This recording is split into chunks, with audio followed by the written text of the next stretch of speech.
how to set automatic replies from a shared mailbox in Outlook. Hey guys, in this video, I will show you how to set automatic replies from a shared mailbox in Outlook. Alright, so let's begin. The best way to do this is to go to Outlook on the web. So you'll want to go to outlook.office.com/mail.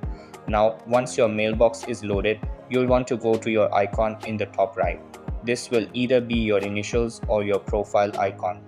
Once you click on that, you'll want to go to open another mailbox. Here you can type the name or the email address of the shared mailbox that you want to access and then just click open. This will then open your shared mailbox on a separate tab. Once that has loaded, you'll want to go up to your top right again and you'll want to go on the settings cog icon.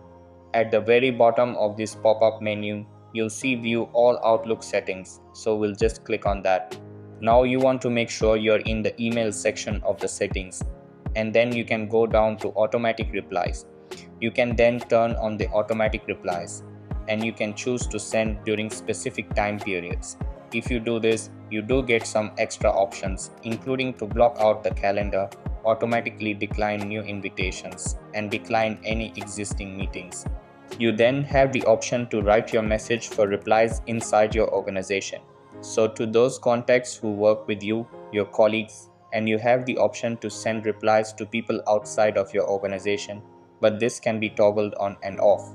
You do also have the option to send replies just to contacts of that mailbox too, and once you're finished, you simply press save and your automatic replies will be activated.